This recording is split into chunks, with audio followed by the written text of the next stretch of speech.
Was it difficult to make that decision to leave the UFC? Because you were, coming off of a very close, controversial loss to Henry Cejudo. Very close fight. Yeah. It was like mostly the wrestling. It's a couple takedowns that he got. Yeah, it was a couple takedowns, and I think I relied too much on leg kicks. Like in that fight, I couldn't get him down to the ground. The striking seemed on the feet, like with the hands, it seemed like it was pretty even. I think I outlanded him, like when you look at the strike copy block strike numbers. But I felt like I relied too much on the leg kicks because I was fucking tearing those legs up. Like, well, you hurt his leg real bad in that first round. Yes. He got that drop foot thing going on. Yep. He had the drop thing going on, but I was like, I couldn't get there with the hands, right? I couldn't knock him with the hands. So I was like, I'm gonna tear your leg up.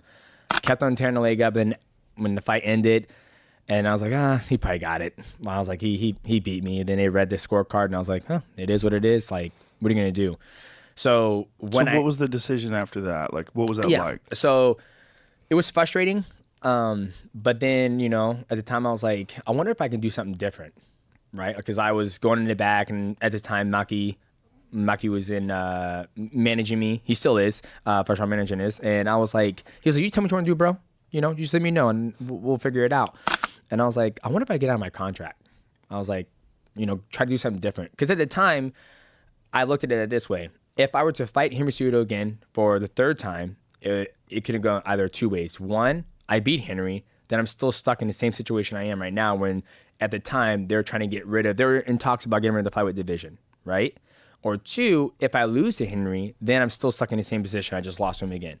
So why not see if I can go explore other options, right? And then that's when the trade talks came about. And so the UFC just said, fine, go ahead? Well, there was more to it, right? I mean, obviously, Chacha just, talked about it. It was, I heard you had something to do with it as well. Like, really? Yeah, I did. Yeah. What did I have to do with it? Well, I'll get to that point. So, obviously, they wanted, Ben Askren has been wanting to fight in the UFC for a long time, right? And then, so one championship and the UFC were talking back and forth between Hunter and Matt Hume and Maki.